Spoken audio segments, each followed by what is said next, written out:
right, we're back. My name's Mike Dice. Elias. This is the third episode of the Extra Rounds podcast coming to you live, well, kind of live from Chicago. At one point we were live. Yeah, temporarily delayed. That's a good way to phrase it.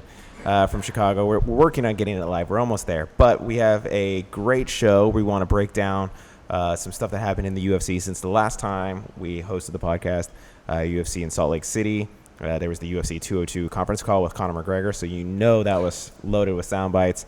And then we wanted to welcome on a couple of guests. We have Lex McMahon of Titan Fighting and Stefan Struve, a UFC heavyweight, both joining us separately to talk about MMA, but mainly to talk about their project helping veterans, Heroes USA.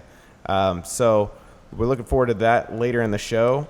But first things first, let's jump right into it. So UFC Salt Lake City was supposedly a fairly entertaining show. Neither one of us watched it. It's a word on the street that it was a good card. I didn't watch it. I would have watched it, but the reason why I didn't watch it was because my satellite was not cooperating.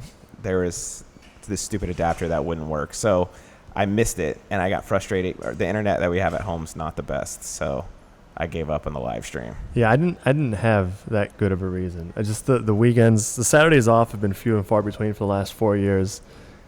We weren't doing our post wrap up live show, so I used that as a good excuse to eat pizzas and then go to sleep. Well, I enjoyed it. You know, there's so many shows, and especially in the fallout from Fight Week, that it becomes almost difficult to like keep up with, because there's 3 nights of fights in Fight Week. Then they fight midweek. Then they fight the next Saturday. Then there's the UFC on Fox in Chicago. Then after that, there was UFC 201. And it's like, this was a breather needed. And then once we get through this week, there's no fights this weekend. Next week's the build up to 202. Then it's only 2 weeks after that is 203. You know, so then it's like it picks right back up into that. I mean, it is hard to keep up with. I'm not complaining. Like it's an awesome problem to have. This many fights. Like we have, if you take all the teams in Major League Baseball and you count all their games, like how many baseball games are there in season? So I'm not complaining. I'll take the week off when I have it. I am going to watch some in replay though. There are some fighters on that card that I really like, including the 2 on the main event. So I am going to watch it in replay, but no, I definitely did not watch it live. The Rangers, because I'm from Dallas, when the Rangers went to the World Series in like 2010 or 11, I jumped on the bandwagon late and I watched all the playoff games. But then the next year, I was like, I'm watching every game, and like I did really well for a week. And it just got to be too much. And then the same thing with the Cubs, because now that I live in Chicago, and I live really close to Wrigley, and you see all the people going to the games, it's hard not to get swept up into it. And then after this year I was like, I'm gonna watch all the games. All the games. It lasted a little bit further, like maybe 2.5, 3 weeks. That's impressive. And then this is just too much. I haven't been good as good at following other sports other than boxing and MMA for well over a decade, probably since I started covering boxing and MMA for a living. Like when I was a kid, I was a basketball fan. I watched the Bulls. Grew up here in Chicago. I watched most of the games for like a lot of those years. Watched a lot of White Sox games.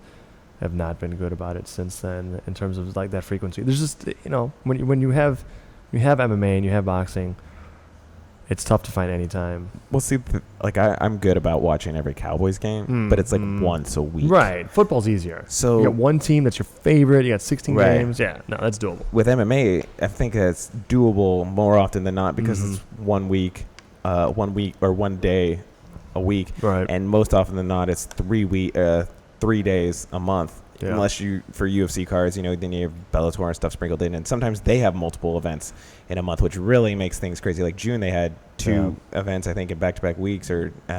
Anyways, it can get to be a lot. So we're making a lot of excuses to validate the fact that we didn't watch this past weekend's UFC card. I don't know if we're trying to justify it to them or ourselves. That's right. I'm ashamed. Yeah. But Yair Rodriguez is thoroughly entertaining. So I'm gonna go back and watch that fight. And so is Alex Caceres. Great fight. And Rodriguez is, I think, an intriguing prospect. Absolutely, he's putting together wins, and it's only a while before we see him burst onto the scene further. And as far as like Mexican MMA goes, it's kind of like an untapped area. I feel like there's more potential in terms of athletes and fighters that we haven't even like tapped into yet.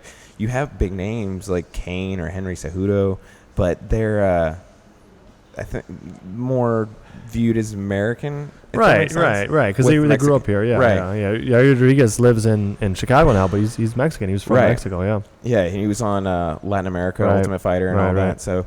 Well, there's some good fighters. Like, everyone knows that, right? Like, there's good Mexican fighters in the world, and I think now we're starting to get a peek of that in MMA. He's one of those guys who's, like, really nice in person, but can be soft-spoken at times and quiet, but, like, he will destroy you. He's a savage, man. He has no qualms about just trying to put a hurting on you and, like, make you look silly, because he does these crazy, crazy moves, yeah. And Caceres is very flamboyant as well. So one other thing about this card was that Cub Swanson was on the Fight Pass his return, yeah.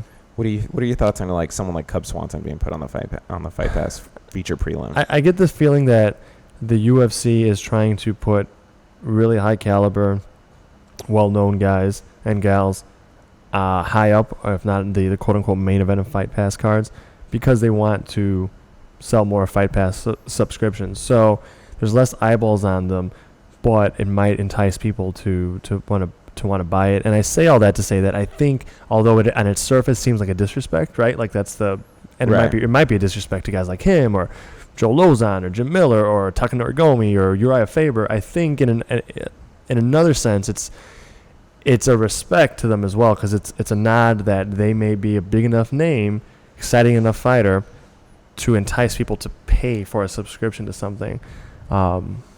Which is interesting, because and then that begs the question of, like, how much of a percentage of a royalty of subscriptions do fighters deserve? Right.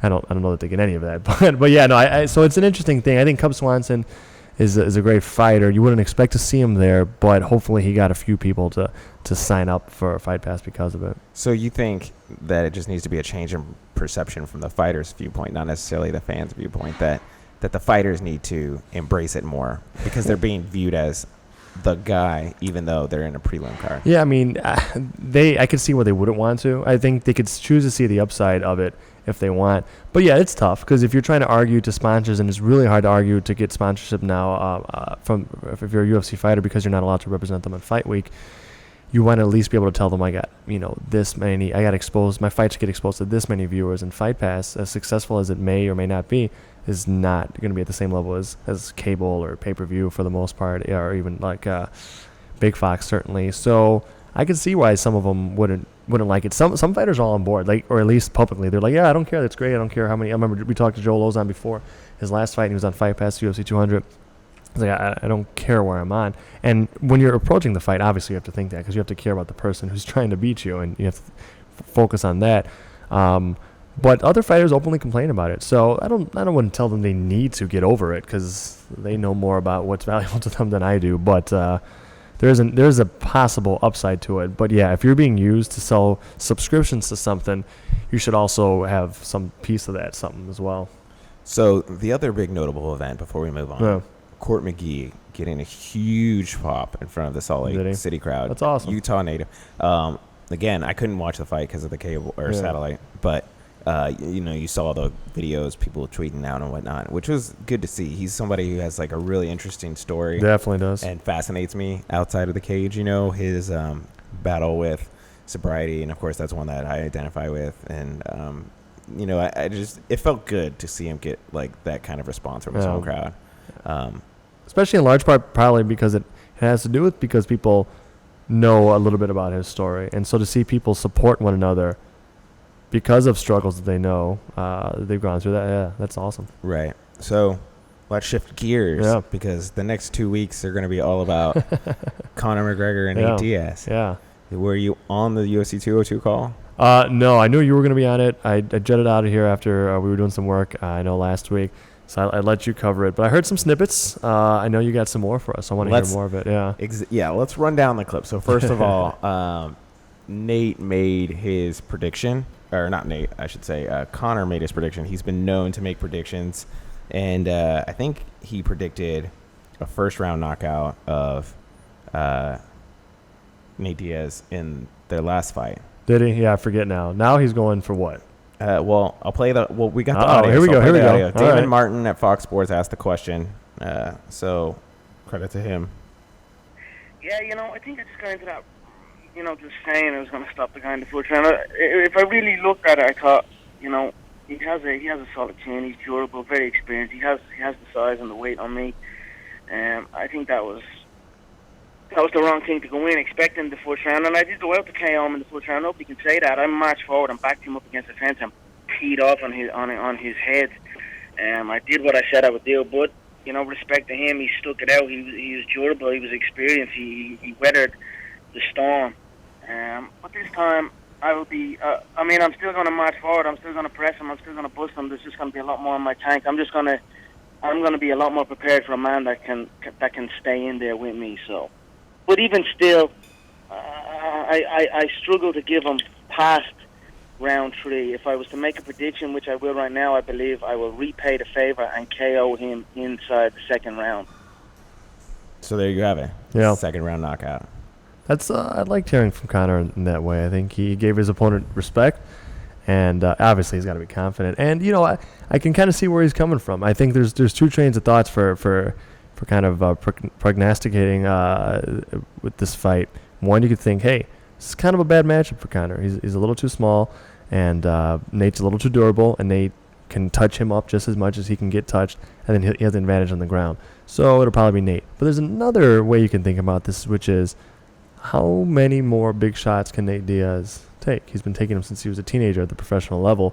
He took big ones against Conor. At some point, he's not going to be able to stay awake while taking those big shots. Probably they're both going to touch each other. So, Conor makes some good points. If he feels that he's going to be able to find Nate's chin again, and he should feel that way because he should be confident in himself, he should be thinking, yeah, you know what, the one thing that's going to change here is I'm in better shape. Of course, it's a little more complicated than that. Nate Diaz is going to be in a lot better shape as well, Well, to compare it to baseball, people say that batters, when they go to the All-Star break and they're in the home run derby, that they leave the All-Star break in somewhat of a slump because they're swinging to hit these home runs, and it gets their swing out of a rhythm because they're trying to hit for home runs in the home run derby, and it's an exhausting thing. Like, I think you end up hitting however many baseballs and swinging the bat so many times and hitting all, I don't know, I think Hamilton hit like 20 plus in one round of the home run derby at one point. Anyways, I'm not a baseball expert, but Conor McGregor in that first round was teeing off. Like, he was looking for the first, for the knockout. He was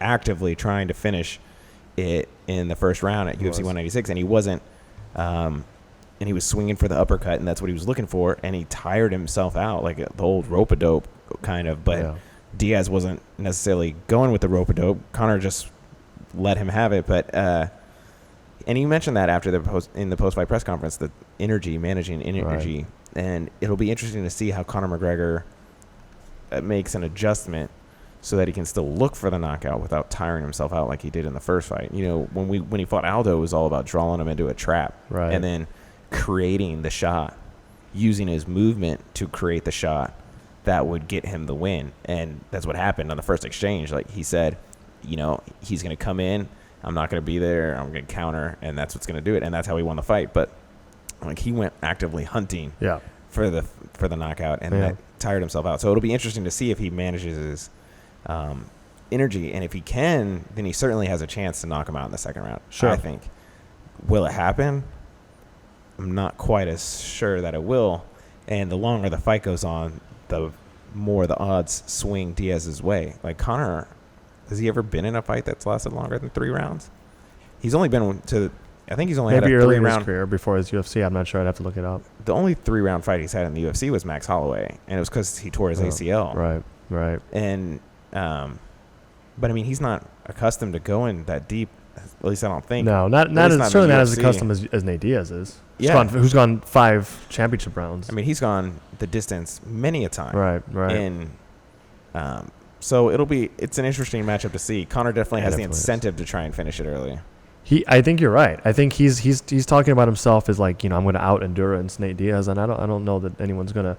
Very few people have been able to do that. Maybe Clay Guida. It's like it's tough to do, and I think Conor he can't think about this, what I'm about to mention, because it would mess with his own head. But for all of his, inefficiencies with hunting for the knockout and all that type of stuff, he had a full training camp, and the person he fought had no training camp. And don't, the lies are still propagated out there. If you watch the fight, and you should, it's an awesome fight. It's on YouTube for free on the UFC's channel.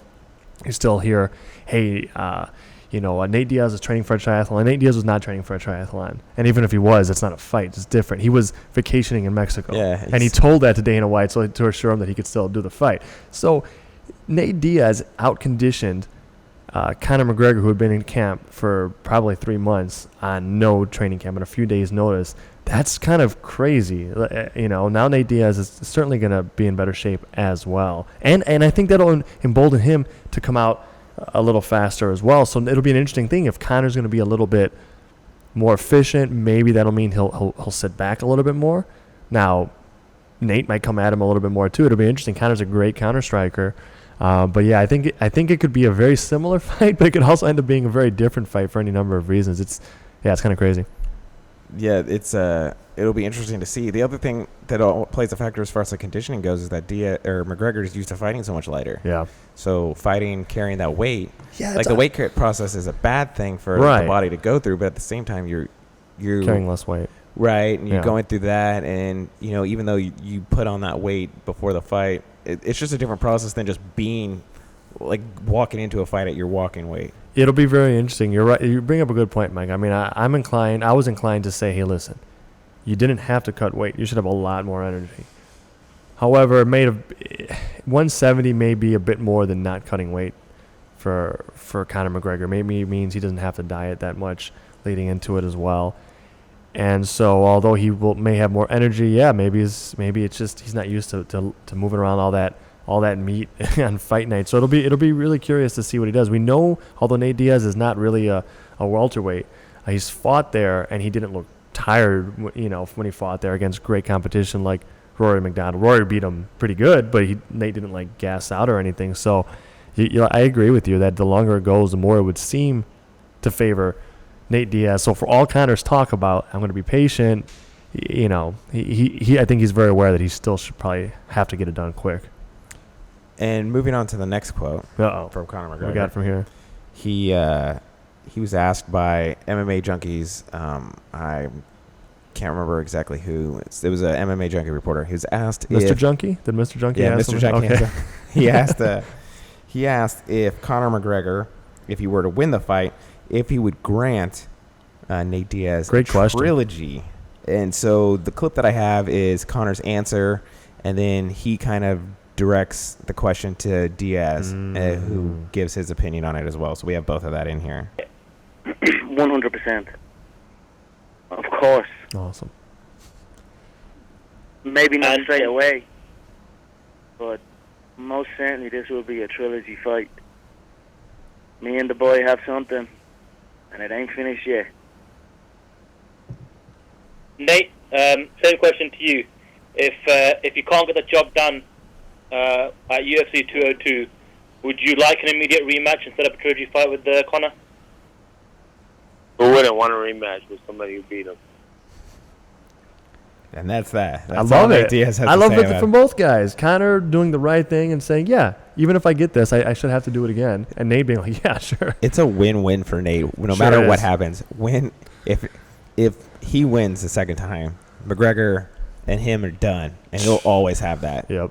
If he loses, he gets the trilogy out and a third payday. That's awesome. Which is what he would like. Absolutely. And it works for Conor, too. Conor makes big money fighting anyone, but he makes bigger money fighting a guy who can sell the fight like Nate Diaz. And this fight, it's just even though they've just fought a few months ago, it hasn't building steam. And you heard Conor say that if he won and there wasn't to be a trilogy fight, it wouldn't be immediately.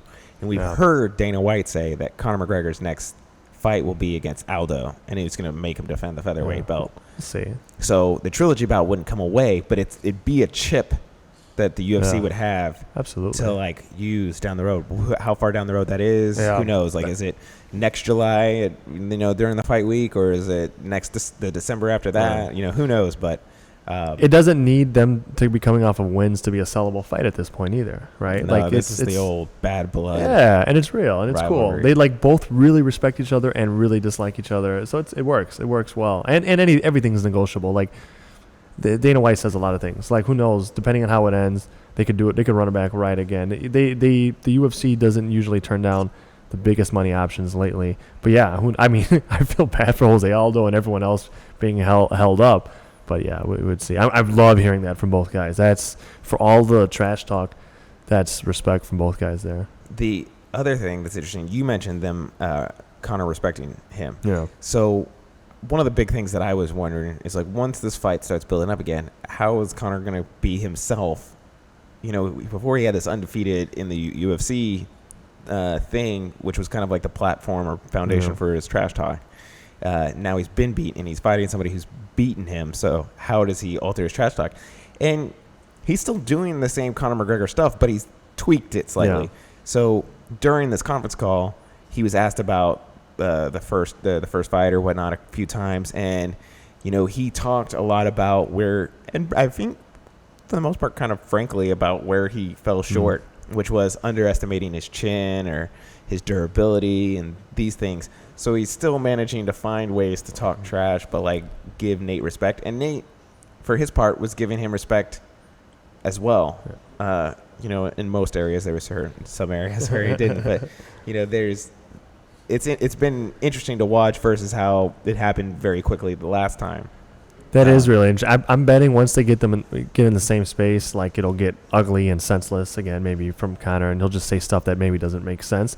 But yeah, I like that. I think it's cool. I think that Conor McGregor has some analytical depth to him, and he could still be himself without saying ridiculous things, without saying like ignorant things, without like he could still do it. He's gonna have to like eat it a little bit, which it's good for his motivation. Like, yeah, he got me, but this time it's gonna be different, you know. And you could still make all sorts of promises without like doing weird, baseless denigrations of like the essence of your opponent or something. So I think he can do it, but I bet once they're face to face, it's just gonna get like nasty quick. I'm glad you brought that up, because this brings us to our third. to the third soundbite I have. So Justin Barrasso from Sports Illustrated, shout out, asked him about the WWE. Yeah. For those of you who don't know, Justin at Sports Illustrated does a lot of coverage with the WWE. He also does some MMA interviews, so he kind of has a foot in both sides. And he asked him about the WWE, if he would ever be interested in that. Good I think question. the genesis of that is because the rumor that's out there is that the UFC is sending someone to a WWE event as kind of like a quid pro quo for Brock Lesnar being at UFC 200. You know, most people would think it'd be somebody like maybe Ronda Rousey. She's already done a WrestleMania, exactly. right? Yeah. So there's already a natural fit there. She's a fan. But, you know, certainly fans think Conor McGregor would be an interesting crossover because of his personality. But whether that actually... He's openly said in the past that he's not necessarily a huge fan of the WWE. Yeah. Because it's fake. But anyways, he asked if he would be interested in about Brock Lesnar. And Conor had Conor McGregor-like thoughts to share about it. So I'm apologize in advance for some bad language on this, but here we go. You know, I haven't really thought about it. For the most part, those WWE guys are pussies. To be honest, they're messed up pussies, if you ask me. I mean, fair play to Brock, he got in and fought, but at the end of the day, he's juiced up to the fucking eyeball. So how can I respect that? What's the other guy? The other guy, he hasn't fought yet, so I don't know about him yet. But I mean, there's some dons in that wrestling game. I mean, the McMahons, they're dons. Triple H is a don. The Rock is a don. But the rest of them are pussies, man. I don't know. I mean, I haven't really thought about that, to be honest. Again, that's a little bit more show business. So this is the fight business. So this obviously became a thing over the weekend. I remember in the lead up to his fight with Dustin Poirier, he was doing a press conference. It was him, Daniel Cormier, Poirier, and John Jones. And it was like, I think it was in an August 2014 press conference. It was the four of them on stage. They were sitting on stools. This was when Jones and Cormier were supposed to fight at 178 before it got pushed back. Gotcha. To January, where it ended up being. So someone asked him, and he was like, it's fake stuff. He's like, I've never really been into it. So he goes on and questions their toughness, yeah, which has always been a big gripe for wrestlers, it's a soft spot for them. It should be, because they're very, very tough, even though they're not competing. I mean, the outcome might be scripted, but what they're doing is not fake. Like they're hurting themselves. Yeah. They're letting others hurt them. When you it's jump tough. off a steel cage onto a table, sure, there might be like an inch of padding, but you're still hurting yourself. So Conor's very wrong, and what he was implying is that they're not tough human beings. They're very, very wrong. A lot of wrestlers took offense. I saw one, and I tweeted back at them. I think what I would imagine, he takes offense at the posturing or the acting as though they're all fighters, which they're not. Well, so then McGregor doubled down on Twitter, and I think this is really what sent everything into a. I saw this. This is great. Into a frenzy. He said, "I didn't mean no disrespect to the WWE fans." So I'm assuming WWE fans read the articles about what he said and hit him up on Twitter. Right. And he said, "What I meant to say was that I'd slap the head off your entire roster and twice on Sundays." He might need to do it with a kick, but yeah, he can knock their heads off. So all the WWE people start blowing him up. Like it seemed like every WWE superstar addressed this. Like Chris Jericho responded and called the UFC fake. Then there was Roman Reigns, who just told him to shut up because he was the size of his leg. I responded to that, by the way. Yeah. That was hilarious. What'd you say? I said Roman, it wouldn't be a leg measurement competition. And I think that's the thing they have to realize. They have to, of course, any man or any woman wouldn't like someone just insulting them. But they're really missing the point. I think we're past 1993, right?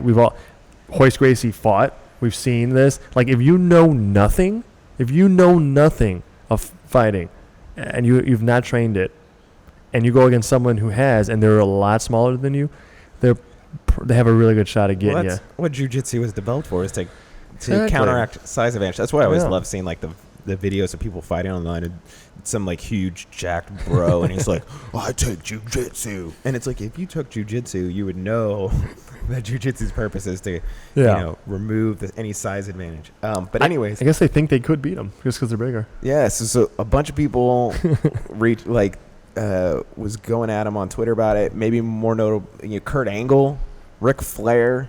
So here's my thoughts. One, I don't think Conor really cares. He does. This works one of two ways. Either one, Conor has been reached out about doing an appearance at WWE, which isn't out of the crate. Snoop Dogg's wrestled. Maria Menounos has wrestled at a WrestleMania. Let that sink in. She has. I was there. I saw it in person. Did you go for that? Snooki wrestled at a WrestleMania. Yeah. Okay. Floyd Mayweather came in and had a feud with the Big Show. It's a big tent. So there's a crossover appeal, and Conor's savvy enough to where he would recognize that, and he would take advantage of it, I think, if they offered it to him. Sure. Whether he likes it or not, I think he would see the advantage in him. The other option, which I think is actually the one, is that Conor McGregor, who he mentioned on the call, and you've probably seen online, has launched his own website, themaclife.com, where he provides all these videos into it, kind of embedded style, but into his personal life and whatnot. And he's trying to get that going. And he talked about that on the call and how he was trying to launch this media empire, which, by the way, good luck.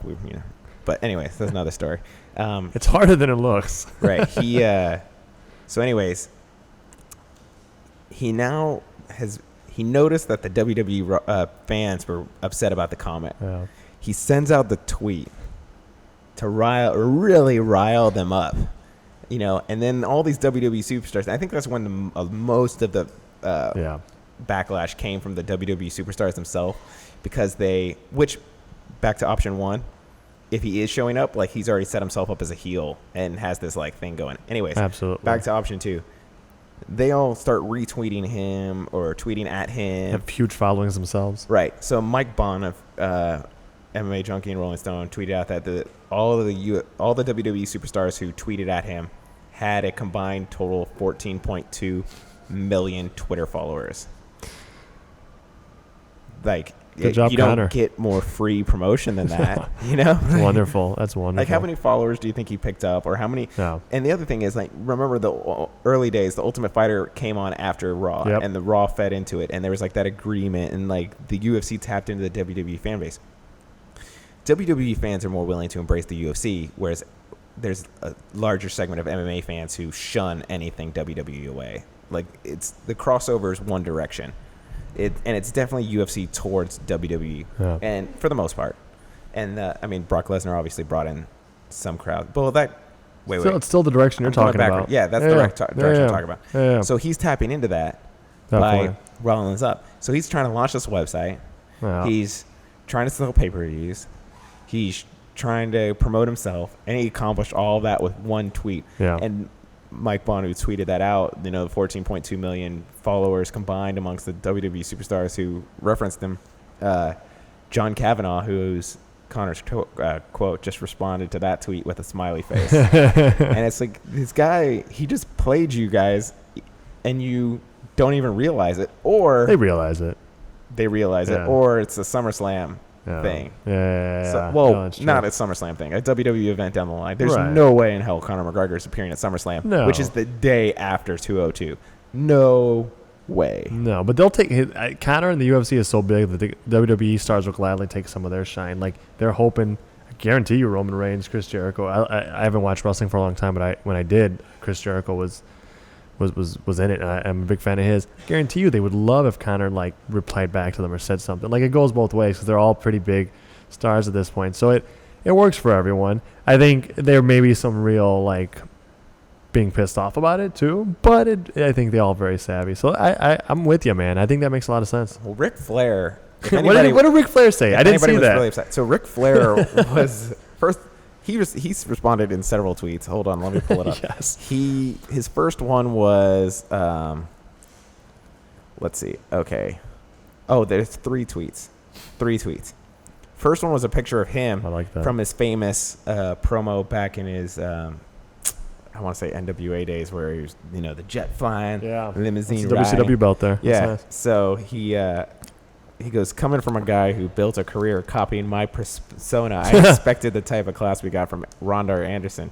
Which, great point, because that's totally, that's basically, everybody says Conor is copying Chael Sonnen's playbook, but, he's really doing a Ric Flair thing. Absolutely, and Ric Flair obviously was copying Gorgeous George's, though. Suit.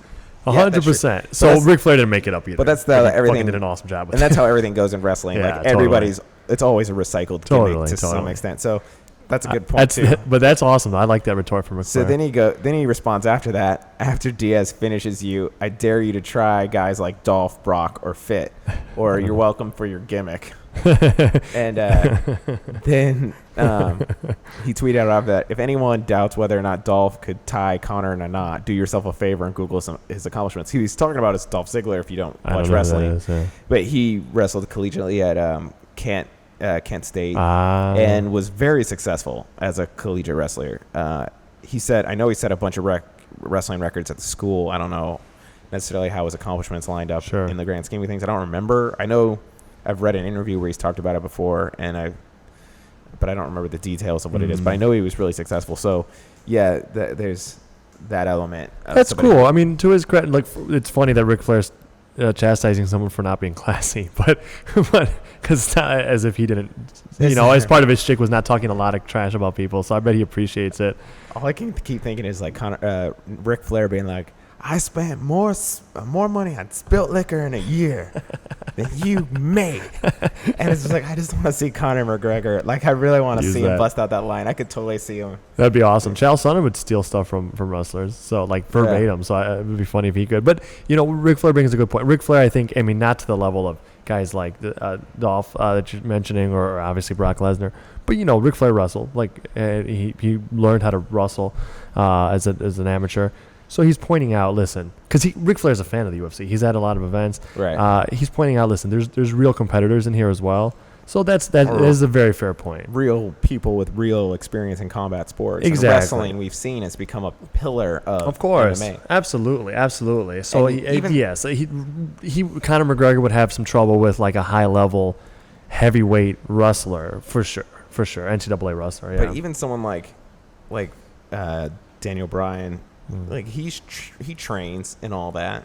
I think he even lived in Las Vegas for a while to train, and he trains, the Muay Thai and Jiu-Jitsu and all that. I wonder how much time he has to train. I don't know him, but you're on the road a lot. Oh, is he not in the UFC anymore, or is he retired? He's retired. Okay. Neck injuries and stuff. Oh, gotcha. But I read his biography, and he was talking about his biography about how he enjoyed that and trained it a lot, and he worked. Cool. the thing, like, people are probably going to listen to this and say, well, CM Punk said he practiced jiu-jitsu too. Yeah. But the thing about the That's difference the between CM Punk and Daniel Bryan is that I think Daniel Bryan incorporated those things into his in-ring character. Mm-hmm. He had what he called like his yes kicks or whatever, where he would like kick the person, which is like a low kick you would deliver to somebody's front leg. So like he worked on those things and practiced those things, and those things that he learned from the martial arts that he liked, he made a part of his in-ring character. Whereas, like, I don't know that CM Punk worked jiu-jitsu into his in-ring Yeah, I don't know if he did. arsenal. I don't watch wrestling close enough to say that definitively. Right. No, that's a fair point. I mean, I think that speaks, honestly, I don't know, but I think that would speak more to their respect of MMA than their like ability to put it to use against a resistant opponent. And the other interesting wrinkle about this, and I know it's completely unintentional because he didn't even know CM Punk's name. He said that other guy. Is that he fights at 203 in a month. Yeah. And there's going to be that UFC WWE crossover again because CM Punk's finally, fingers crossed, making his UFC debut. So like Conor did the WWE or did the UFC a solid by like ramping up all that attention unintentionally. If he intentionally was trying to get some like shine for CM Punk, like he would have known his name. Right. There was no like effort on his part to accomplish that at all, but it's another interesting wrinkle to it. It is, and I'd like that these athletes usually respect each other, other than Conor McGregor. Like, there's so many pro wrestlers that seem to like MMA. Like, I am familiar enough to know like the Undertaker, and I remember even when I was watching, he would wear the Harbinger gloves, which are like the first. He was the first one. Yeah, to wear the fingerless 4-ounce gloves. That was pretty cool. Like, well, Bill Goldberg used to wear some of those shits too, but like. Yeah, like, and he would do like he worked jiu-jitsu. Yeah, he did. He had like a triangle choke, I saw him. Like, he had cool stuff. So I mean, it was not a good triangle choke. He used to cut that angle, shimmy back on your shoulders, pull on the posture taker. But I love that he was doing it. So yeah, no, that's pretty funny. I mean, here's the thing: Conor McGregor in training camp, training for someone who knocked him senseless and choked him out. It's just not going to have that much time for people that are pretending to fight. And then he's going to be hyperbolic and like say that they're punks and this and that, which is not true. But I just think at the end of the day, it's probably like that. And he doesn't have time for that stuff. And he's smart enough to capitalize on all that attention. I think he likes to just tweet things out and see everybody run. That's he just it's like he has like this master computer where he can watch like people pull up their phones and start banging away on their keyboards, angrily, and us on the internet and digital media like running to our keyboards like trying. He's gotta get this, those guys. Yep. No, that's true. He's savvy, man. He's savvy, and so is his coach. They're really good trolls. Remember those like old things that people would have that they would squeeze to blow air on fires? It's like he's got one of those. Like he'd just be like, "Oh, that WWE comment is making the rounds on the internet. Right. Hold on a second. Let me turn this up a level. Let me throw another log on the fire." I love it. You read the first part of that tweet, you're like, "Oh, he's gonna be like, scale it back a little bit." No. Yeah. Twice on Sundays. Twice on Sundays. That's the best. So let's move forward. Our guys telling us that we have Lex McMahon on the phone. Elias, you want to? Lex, thanks for being on. I know a few weeks ago, Lex, you had your Warrior hookup event. Can you tell us a little bit about what that is? Yeah, and again, thank you guys for the opportunity and the platform to kind of spread some awareness about what's going on. My background is I did 2 combat tours in Somalia as a Marine back in what they call the unpleasantness of the early 90s in East Africa. And, I've always been very, very patriotic, and I believe in the idea of service. When 9/11 happened, I had just graduated law school, and I was studying for the bar exam.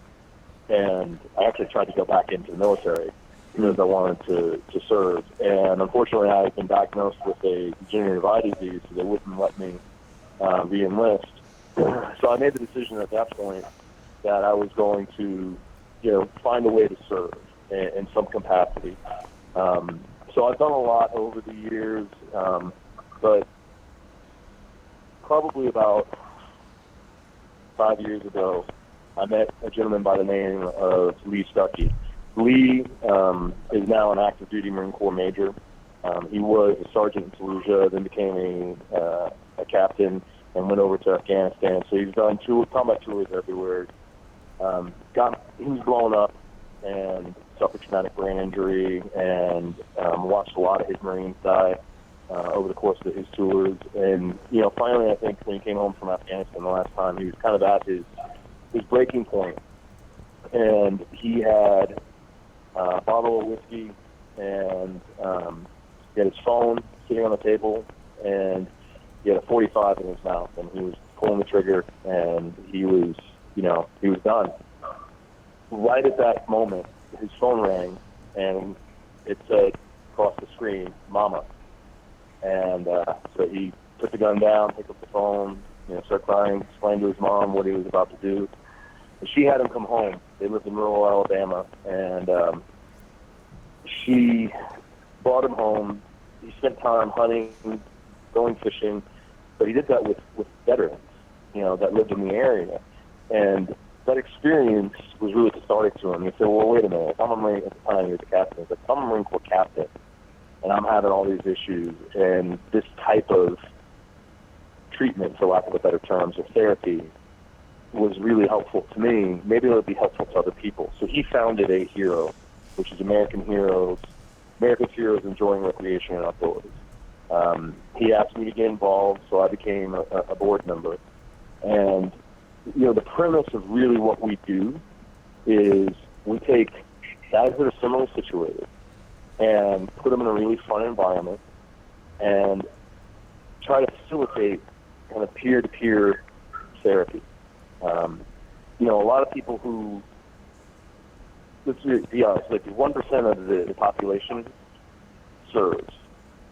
So the vast majority of the population doesn't really understand what it is to be blown up or watch a buddy die or be in a combat zone.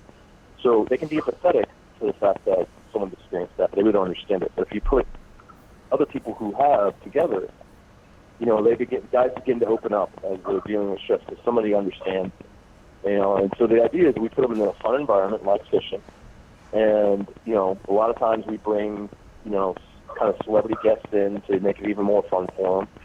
This trip that we're talking about in terms of the Warrior Hookup and down in Key West, we brought Stefan Struve in, and he, the guy's MMA and the UFC in particular really resonates with the military guys a lot, so they loved it. We brought 5 Marines and 1 Navy SEAL down on a trip. Plus we had Stefan, and everybody just, we spent 4 days bonding and hanging out and having fun, and began to hear people's stories and all that sort of stuff. But that's really the essence of what the whole thing is about: is putting these guys who've had some really tough experiences, putting them together in a fun environment and letting them begin to heal one another. It sounds like an incredible of experience, Lex. How many of you got together for this last event? Yeah, the whole thing, it was very intimate. We were on a boat called the KFC, which is a really cool sport fisher, and we had 7 of us on the boat.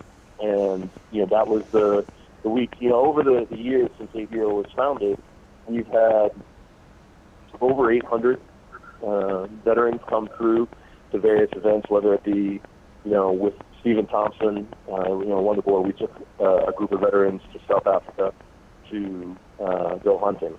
On, other trips, we take guys to UFC fights, to, Zach Brown concerts, SEC football, hunting, fishing, you name it. We've taken over 800 people on these types of trips. So it's a handful at a time. It's, 5 to 10 maybe each trip. Now, you said it was a really small group. Do you like it being intimate like that, or are you looking to expand in the future, or in the future do you envision there being larger groups? It's a double-edged sword. I think intimacy is really good in terms of helping to accomplish the mission of getting these folks together. We have done 1 or 2 events where maybe we had 20 or 30. And that was great. Like we had, there's Bay Hill has a farm up in Alabama that we take guys hunting on all the time. And, so we've had a couple of events where we had more people there, maybe 20. And that's great, but then everybody kind of gets split out, and so it's not quite as tight-knit. So what I've found is that really, the smaller groups of, let's say, 5 to 10 are the ones that really, I think we get the most impact out of. So we're talking with Lex McMahon, who has been talking about some of the events he does with A Hero USA, which you can find at aherousa.com. Lex, how do veterans get in touch with you all, and who do you choose, and how does that work, the selection process, and in terms of who gets to be involved with what sounds like a really, really fun bonding experience and a supportive experience? Yeah,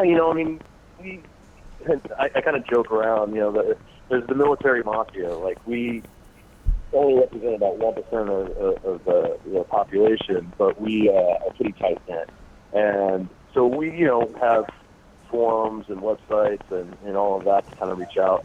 We also deal directly with the active duty commands, Wounded Warrior Battalion, Walter Reed Hospital. So it's not necessarily even folks that are veterans, it's active military that we bring down sometimes as well. It's the kind of key piece to it is, in one fashion or another, whether it's, they lost a limb, or they suffer traumatic brain injury, or they're suffering from PTSD, is, these guys and gals have all been wounded in one way or another. And, that's the commonality, and some are from the active side, some are from the veteran community. It's such an important cause, and I think I speak for everyone in the United States, even when I say that everybody appreciates what the veterans do. They put their lives on the line to fight for our freedom. What is the best way that people can go about helping you with this cause? Is it simply donating, or if they can't donate for financial restraints or for whatever, is there other ways to donate by offering resources, perhaps? Well, yeah, I appreciate the question, because that is, I think people want to help. They just don't know the best way. There's thousands, tens of thousands of charities that deal with just military and veteran issues. So how do you, find the right one that is reputable, that is, dealing with the right types of issues? What I always use is, I've affiliated myself only with organizations that donate at least, that utilize at least 90% of every dollar raised to actually serve this poor demographic, the military or the veteran community.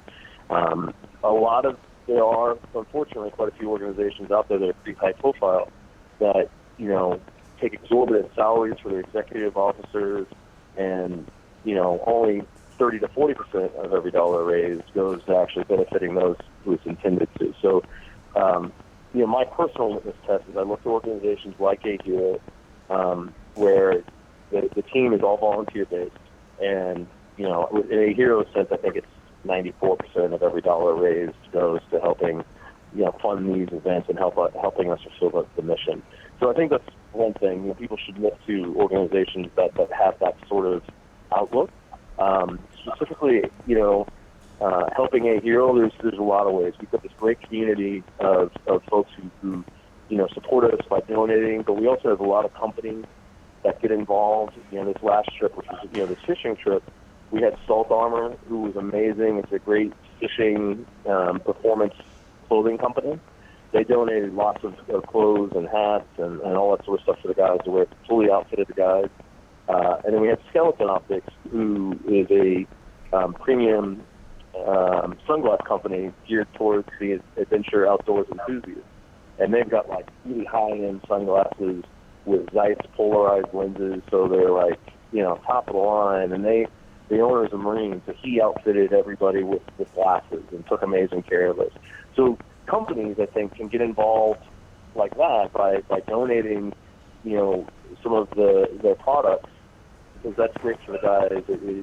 Everybody loves to get stuff, especially things that are geared towards what we're doing. Individuals can get involved by going to aherousa.com, and, they can donate to the general fund, or they can donate to a specific trip. We have everything. We're really transparent. We show where every dollar goes, and we, show what events are on the schedule. could say, hey, listen, we're building a pavilion on the farm.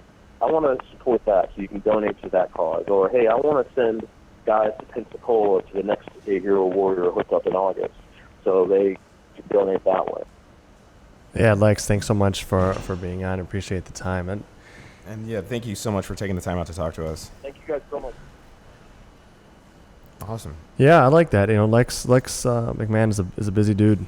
He's a man who wears many hats. He's an attorney. He manages fighters. He helps run one of the best mixed martial arts promotions in the States. Titan FC just had another huge event, but he's still. It seems like he's still making time to think about those who have been in the place that he has before. As a military veteran himself. So it's really cool to see him doing this. I like the fact that he says they're given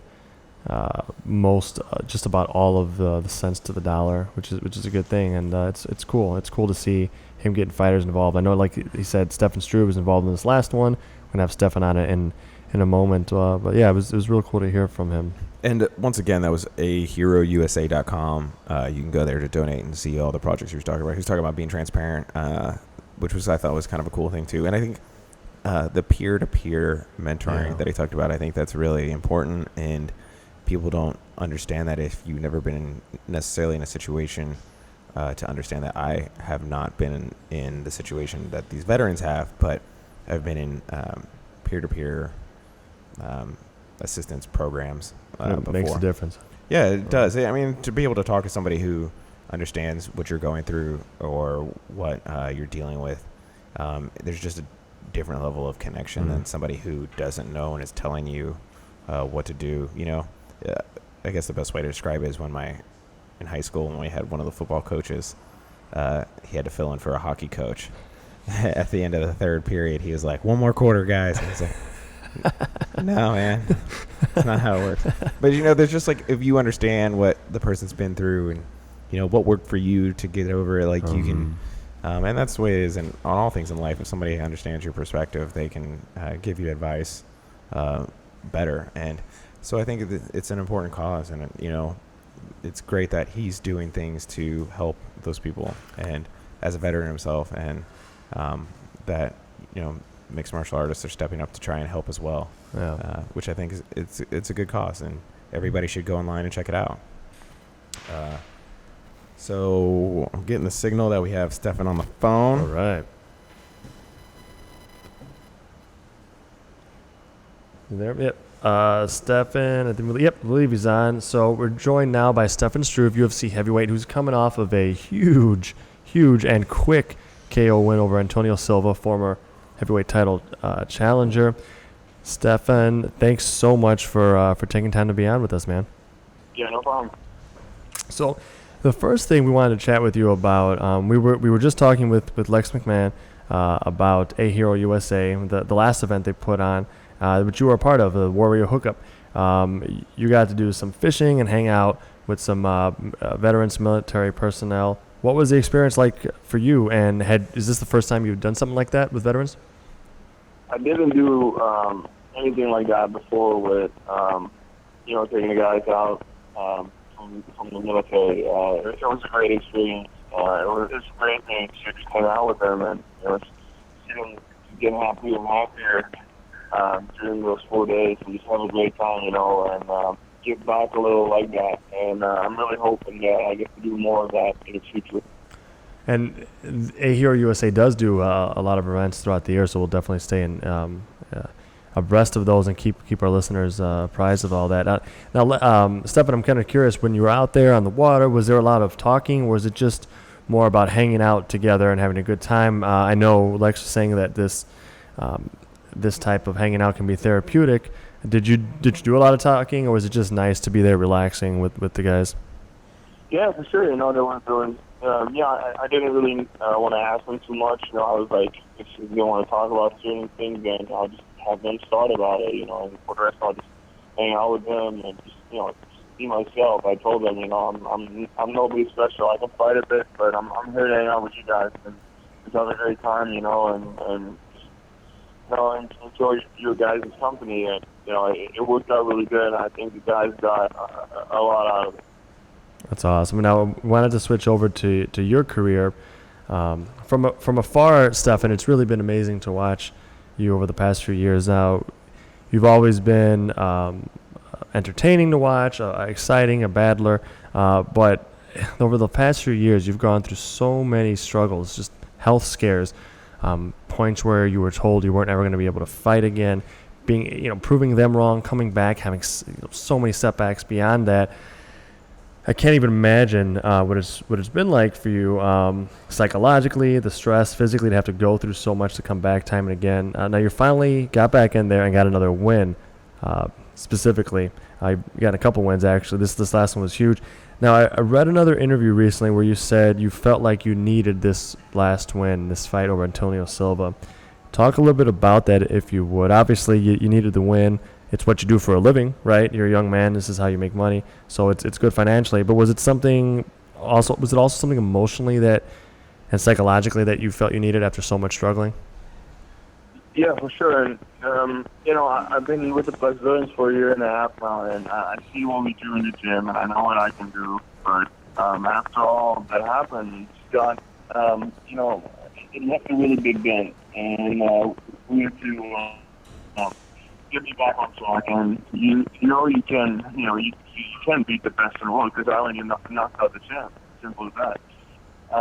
I know I can beat it. I know I can beat the champ. I believe in that. But then when you go in that cage and things are not working out the way you want it to work out, and you fight, and you don't show how good you can be, that's absolutely horrible. That's the worst feeling there is. And especially after fighting against Jared Rosho, I thought I had been back on track. I was with the Brazilians for about 8 months.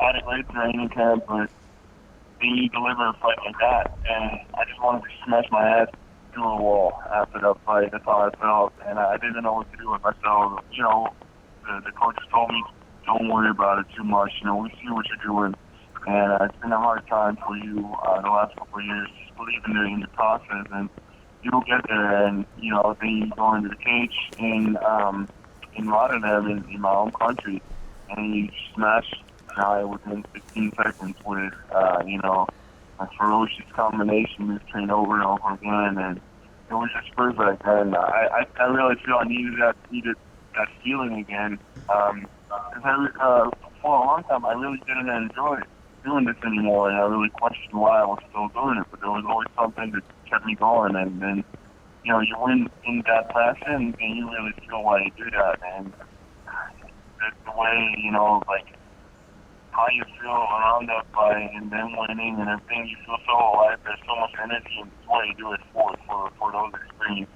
So, I really feel I needed to get a win like that to really get me back and really showcase my true potential again. And, I can't wait for my next fight. I wish it was next week. I just want to fight and win and just keep going again. So. Now, you talked about the win, which was in impressive fashion, 16 seconds.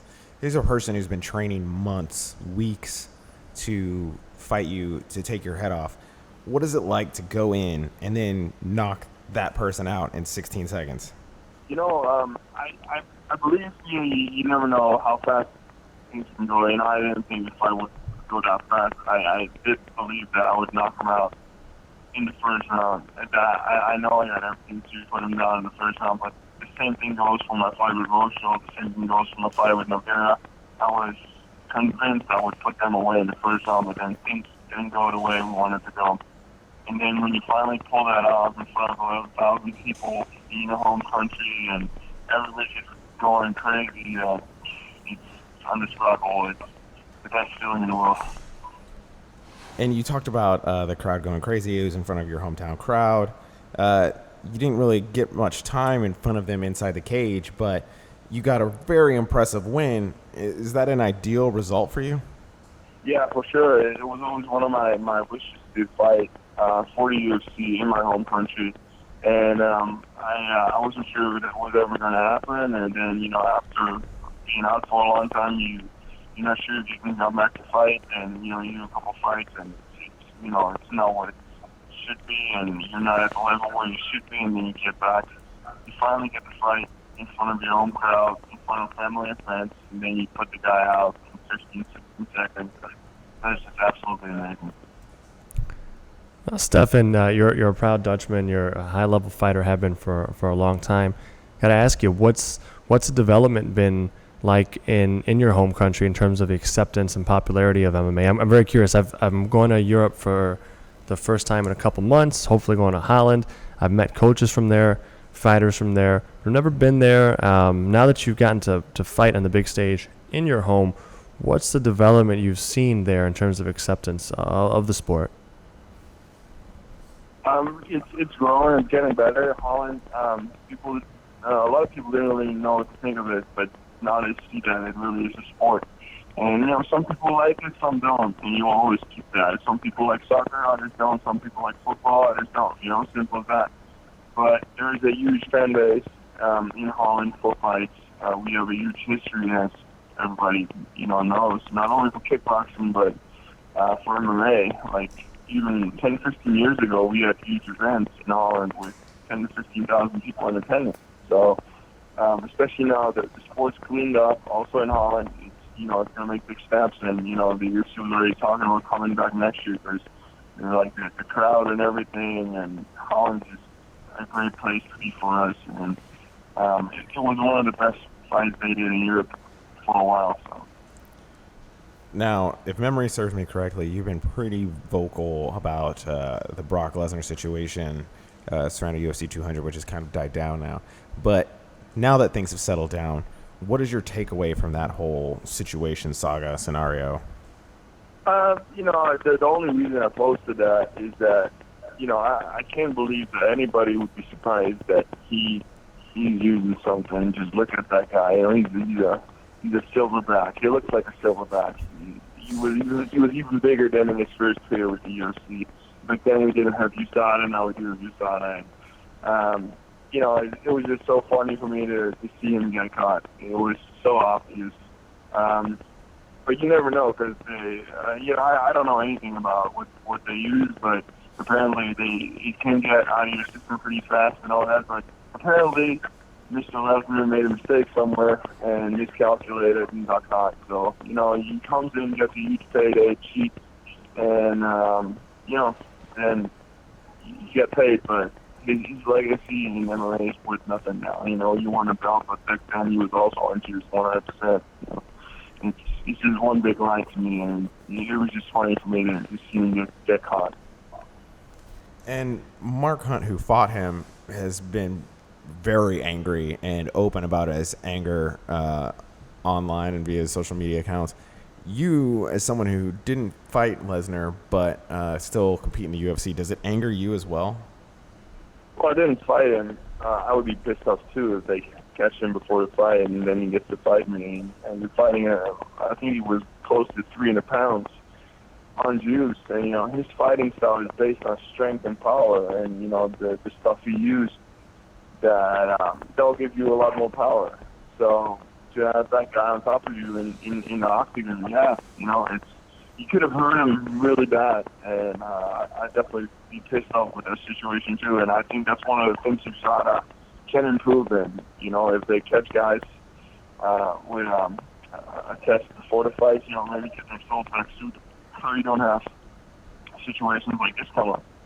Because I do think USADA is doing a great job, and I really love seeing them catch all these cheaters, because especially in MMA, in all sports, there should be no drops. It should be clean, and if you use anything and you get caught, that's karma, and I love it. Now, Stefan, obviously you probably won't get the chance to do it because I'm assuming Brock won't be fighting again soon. Never gonna fight again, man. Come on. Well, I'm assuming he won't. But because of the doping, you don't have respect for him. But if you could, hypothetically, in a dream situation, Stefan, would you fight Brock Lesnar? Would you have liked to have gotten to fight him, knowing what you know about him now? 100%. Like, when I saw they announced it, that was one of the first things. I told my manager to get in touch with the UFC. I had my hand in the cast because I had surgery the week before. I told them that I would take the cast off and start training that day. They would give me that fight on 4 or 5 weeks' notice. It's no problem. I would have attacked him with one hand. Absolutely. So you're obviously pretty eager to fight again. Are you pretty much training to be ready to fight if you get the call at any point, or do you have a timetable in mind based on your hand recovery? I'm just getting back to being able to really do damage with my right hand. I can hit the pads again full power. I haven't hit someone's skull yet, so we're working back to that. I'm in shape. I'm getting ready for training camp because we're close to getting a fight signed, and just working hard and hopefully be back as soon as possible to put down another great performance. Awesome. Stefan, Struve, thanks so much for making time, man. It's good to have him on here. Yeah, thank you so much for taking the time out. Yeah, for sure, man. Thanks for having me on, guys. Really cool hearing from him, man. He's an exciting fighter, and he's very outspoken, man. I wanted to hear from him after seeing his tweets about Brock Lesnar. I wanted to hear from him ourselves, and pretty cool to hear. He was willing to take off the cast a week after getting surgery in order to get a chance to fight Brock Lesnar. That's just crazy to me that you would do that. You need to focus on your health, but that's just the fighter mentality. Yeah. But the whole situation is interesting, and I think why Mark Hunt is upset about it because it directly affected him. It seems like other fighters need to be equally as upset about it. Like people seem to only necessarily really get upset about it when it maybe directly involves them. Otherwise, it's the same kind of comments that we all make on Twitter or people on Twitter make. But I think if more people get upset about it, there can be kind of a little bit of policing in their own community. Absolutely, I think Mark single-handedly has pushed this agenda by refusing to stop talking about it, by continually giving interviews, and when he doesn't get an interview, posting on Facebook himself, being really vocal about things that he's upset about, and whatever you may think about the particulars, the facts, the inarguable facts are very disturbing.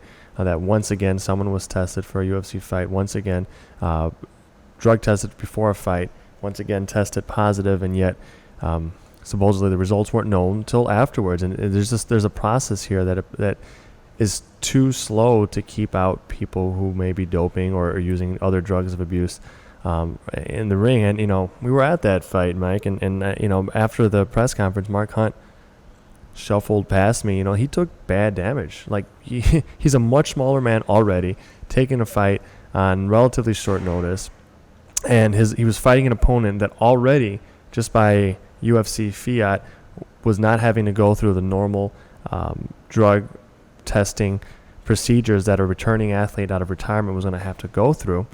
He already knew that, but then it turns out, this guy, he pops even a few days before, and they just don't bother. Now we're finding out that they could have expedited the results before a very nominal fee, at least in terms of one test would have been, I think, less than $50, and they could have possibly gotten the results back. So there's real issues here, and there's questions, in my view, about the infrastructure in place for drug testing and if it's good enough to actually do the things that it's saying it can do. And one of those things is certainly to try to keep athletes who are doping for a fight out of the fight if they're tested. That's not happening. USADA has to rely on other labs. Like in this case, I think it was at a UCLA lab. So is the infrastructure in place to actually do what we've been told the purpose is? If not, we certainly, that's something we need to work towards, and because otherwise it's bag negligence, and we've got Mark Hunt, who's not playing, he was not playing on an even playing field, in terms of his opponent not having to go through the drug testing he was supposed to, an opponent popping and still being allowed to fight, and then Mark Hunt criticizes the UFC who employs USADA and criticizes USADA. And what is their response? Well, they showed up to drug test Mark Hunt recently, and he supposedly, according to Mark Hunt on his Facebook. So this whole thing is not a good look. I'm glad that Mark Hunt's talking about, hey, we need to unionize. Hey, we need to stand up for these things. I know a lot of fighters are upset about it, and a lot of fighters feel the same way Stefan Struve does, and Mark Hunt does, even if they're not talking about it. So yeah, hopefully keeps their attention on it, because otherwise, if there's no pressure, there's nothing will change. There's no incentive for the people in power to make expensive decisions to improve things if there's no pressure from folks.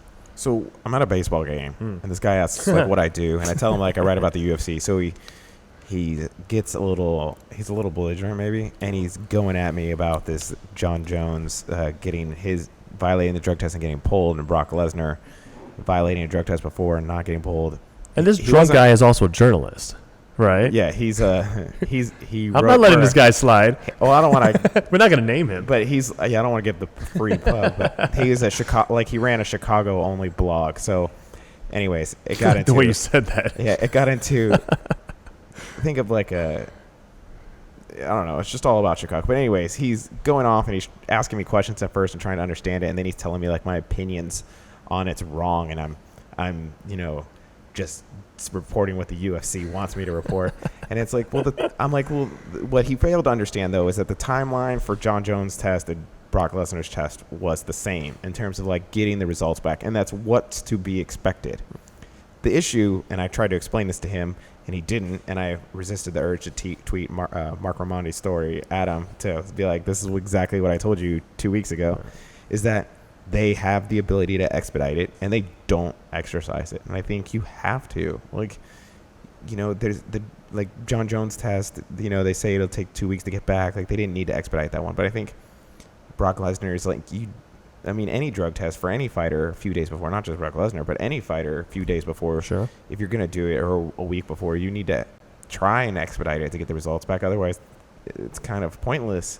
That being said, I don't know if that's not necessarily 100% sure on how that process works, if that's a USADA decision or a UFC decision, but the fact that those lines are blurred is a part of the problem. I mean, my gut instinct is to say that I think that's a USADA thing, that like the UFC just kind of takes, like they've brought in USADA and then they're hands off from that. Well, the UFC would have to pay for it, and so it becomes a UFC issue because it's an extra expense. Okay, so I guess I could see that then, but it's just why the tests don't mean anything if they still fight. They lose a lot of meaning, And that's for sure. I want to give a little bit of the benefit of the doubt because he was tested so much and he did pass so many tests. So it's like, if you're like, listen, we've tested him 6 times. They've all been positive. There's no need to expedite this one. So there's part of that in the equation too. You know what I mean? I guess, but let's keep in mind, I know that's been the line, is that he's been tested so much, he passed so many tests. He was tested less than he was supposed to by USADA's own rules. Let's not forget that. Yeah. So, it's definitely... I don't think there's a conspiracy. I just think they're not doing it well enough. This guy was that's like way up the conspiracy ladder. I was like, listen, bro, I'm going to take the tinfoil off the window and I'm going to go outside with the rest of the people. And anyways, we finally had to tell him quietly to mind his own business. But he, it's not like, I don't know. The process just needs to be fixed. Like, we just need the test results faster. It's always harder to do the things really well, and it's easier to do things not so well, and I think that's what's happening. It's just easier to not do everything we could. I mean, if you mark that you want the drug test results expedited and the expedited results don't come back fast enough, and they said very well in Mark Ramondi's piece that holidays and weekends factor into that, and it was definitely 4th of July weekend, Sure. so that would have factored into it. At least you did what you could. Exactly. There's a little thing called CYA, cover your ass. And they did not do that. Right. And by doing that, you at least cover all the right steps so that you prevent yourself from being the subject of criticism. Or worse. Right. Let's see what happens in the future if they continue to be this boneheaded. There's other leagues and other athletes taking their leagues to task through the courts and saying, hey, we didn't have this and that information available. So I hope that never happens. I want the sport to continue growing, but you gotta do a little more than lip service to health. There's a little uncertainty, maybe to some degree, about the future with the new ownership coming in and what lies ahead. But while this situation wasn't necessarily handled the best, it's still better than what it was. I don't know that it was. I see where you're coming from, but what it used to be, we'd have at least an ostensibly or structurally independent regulator. Right now, all we have is the UFC self-regulating. With other leagues do that as well. The NFL does it, and I think there's a real problem with self-regulation. So in some ways, yes, there's more testing happening, so that is better. But I think structurally, it's small c corrupt. When the UFC self-regulates, when the NFL self-regulates, it definitionally doesn't have integrity, in my view. Self-regulation will always be viewed that way. It's dubious, yeah, and it should be. But like drug testing in the UFC, even though they're self-regulating, has improved. It's become more frequent. That's for sure. And maybe it has improved. Like maybe the science of what the labs are working with are better, and I just don't know it. It definitely has become more frequent. Yeah. So maybe that in itself might I mean, be it a good seems thing. like it's improved just by the fact of the sheer quantity of fighters who are being caught now. Yeah, I mean, that's like true. UFC on Fox 20, That's George true. Sullivan, who wasn't caught, he like self-reported a substance Right. that led into a violation, and he's off the card. And it seems like a constant stream, for Could better or for worse. No, it could be getting better. It could be. I'm so focused on the structural flaws of these relationships that I could be a little blinded to like positives happening from it as well. That's entirely possible. What do you think about Chad Mendes' situation? This wasn't really on our agenda, but since we're talking about this, he's suspended for 2 years, I think. I think and so. He kind of went, said something along the lines of, this was a substance that I forget whether it was tainted or he was just unaware of it or whatnot. And he's like, but bottom line, I broke the rules, so I'm gonna take the punishment. That says something, because the people that have been using this tainted supplement excuse with USADA specifically and been fighting it, they end up getting these reduced suspensions, which again tells me that I guess they didn't really got them. They didn't really have them to begin with, because that was not something, for example, that we used to fly in Nevada. This is not like the tainted supplement stuff is something that has been used a lot over the years, over the last decade for sure. And I know Nevada specifically, their practice, generally speaking, was to say, well, it doesn't matter. It's your responsibility to know what was in there. But it's been seeming to work more with USADA for whatever reason. So I think he probably, if I were Chad Mendes, I would feel like I would have reason to believe that if I pursued that quote-unquote defense, maybe I would have a chance for success, but he's not even trying. Well, it's the Diaz-Silva same fight thing. Silva offered an explanation and apologized profusely, gets a lighter sentence. Nick Diaz pleads the fifth and doesn't play by their rules, and he gets suspended essentially for 5 years. And that was in Nevada. Reduced. No, that was true, and that was a crazy so it's like travesty. You got to play. Like, there's still that element, speaking to your point, of playing the game. Yeah. To get what you want. But the bottom line is, it's like a poorly regulated area of supplements. Yeah. You go to any store and you pick up a thing of protein or creatine or amino acids or whatever, and there's stickers on it that says banned substances approved. Well, whose list of banned substances approved?